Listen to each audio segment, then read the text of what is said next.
ভারতের বিপক্ষে কেন থাকছেন না ফাহমিদুল হামজা চৌধুরীকে নিয়ে? তবে কেমন হবে একাদশ ভারতের বিপক্ষে? ক্যাবরেরার কৌশলী বা কি, আর হামজাই বা থাকবেন কোন ভূমিকায়? এত এত প্রশ্ন আজ ঝুঁকি দিচ্ছে বাংলার প্রতিটি ফুটবল প্রেমীর মনেই। কেননা এই মুহূর্তে ক্রীড়াঙ্গনে সবচেয়ে বড় খবর ফাহমিদুলের স্কোয়াডে না থাকা এবং হামজার আগমন। সব মিলিয়ে ভারতের বিপক্ষে ফাহমিদুলের না থাকা কিংবা হামজাকে নিয়ে কোন কৌশলে এগোবে বাংলাদেশ, বিস্তারিত থাকছে রিপোর্টে। সম্ভবত দেশের ফুটবল ইতিহাসে চলছে অবিশ্বাস্য এক স্বর্ণযুগ। এর আগে বাংলাদেশের ফুটবল নিয়ে কোনো কালেই এতটা মাতামাতি দেখা যায়নি ফুটবল বিশ্বে। দেশের পট পরিবর্তনের সাথে পাল্লা দিয়ে বদলে যেতে শুরু করেছে ফুটবলও। গেল দিনই দেশের মাটিতে পা রেখেছেন এফএ কাপ জয়ী বাংলাদেশি ফুটবলার হামজা চৌধুরী। হামজার আগমনে পুরো দেশ জুড়ে বইছে উৎসবের আমেজ। সবকিছু ঠিকঠাক থাকলে আজ রাতেই টিম হোটেলে যোগ দিবেন দক্ষিণ এশিয়ার সবচেয়ে বড় তারকা। তবে এই মুহূর্তে দেশের ক্রীড়াঙ্গনের সবচেয়ে বড় খবর বাংলাদেশি প্রবাসী ফুটবলার ফাহমিদুলের স্কোয়াডে জায়গা না পাওয়ার বিষয়টি। গেল কয়েক মাসে বাংলাদেশের ফুটবলে যে নজরকাড়া হাইপ দেখা গিয়েছে তার কারণও হামজা কিংবা ফাহমিদুল রাই। তাই ভারতের বিপক্ষে ফাহমিদুলের স্কোয়াডে না থাকার খবরে আশাহত হয়েছে লাল সবুজের ফুটবল সমর্থকরা। এর আগে সৌদি আরবের প্রস্তুতি ম্যাচে ফাহমিদুলের হ্যাট্রিক গোল কিংবা নজরকাড়া অ্যাসিস্ট, বিভিন্ন বিশেষণ নিয়েই খবরের শিরোনাম হয়েছিল 18 বছর বয়সী এই তরুণ। তাই প্রশ্ন ওঠাই স্বাভাবিক, এত এত প্রশংসার পরও কেন দলে জায়গা পেলেন না এই প্রবাসী ফুটবলার? এ নিয়ে অবশ্য মুখও খুলেছেন টাইগারদের স্প্যানিশ কোচ হেভিয়ের কাবরেরা।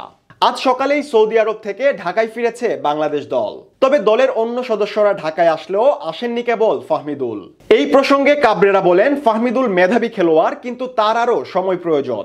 এই মুহূর্তে তার চেয়ে অন্য খেলোয়াড়রাই বেশি প্রস্তুত, এমন দাবিও করেন টাইগার কোচ। যদিও কোচের ইচ্ছা ও পছন্দেই সৌদি আরবের ক্যাম্পে যোগ দিয়েছিলেন তরুণ এই ফুটবলার, আবার তার পছন্দেই জায়গা হয়নি স্কোয়াডে। এ নিয়ে তাই মিশ্র প্রতিক্রিয়া তৈরি হয়েছে সমর্থকদের মনে। এমনকি নানান প্রশ্নবাণে জর্জরিত হচ্ছেন কোচ হেভিয়ের ক্যাবরেরা। তাছাড়া 25 তারিখই ভারতের মুখোমুখি হবে জামাল ভুঁইয়ার দল। যেহেতু ফাহমিদুল থাকছেন না, তাহলে হামজাকে নিয়ে কেমন হবে একাদশ, আর কি কৌশলে ছক কষবেন ক্যাবরেরা তা নিয়েও অন্ত নেই জল্পনার। এদিকে কোচ ক্যাবরেরার পছন্দের ফরমেশন 4-3-2-1 হলেও এতদিন দল সাজিয়েছেন 4-3-3 ফরম্যাটে। হামজার আগমনে এবার পূরণ হয়েছে মানসম্মত মিডফিল্ডারের অভাব, তাই পছন্দের ফরম্যাটেই ছন্দ খুঁজতে পারেন টাইগার কোচ।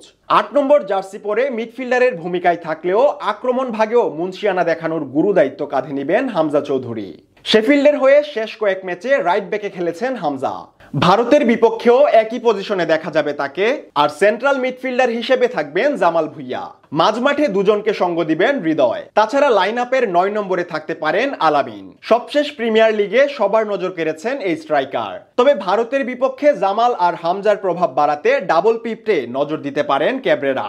তবে একাদশে হামজার প্রভাব কেমন হবে সেটি নির্ভর করবে ফরওয়ার্ড লাইনের উপর, কারণ ভারতের আক্রমণ হয়তো প্রাণপণে আটকে দিবেন হামজা চৌধুরী। তবে হামজার পাঠানো বলে গোলবারে স্বপ্ন জড়ানোর কাজটা সারতে হবে দলের স্ট্রাইকারদেরই।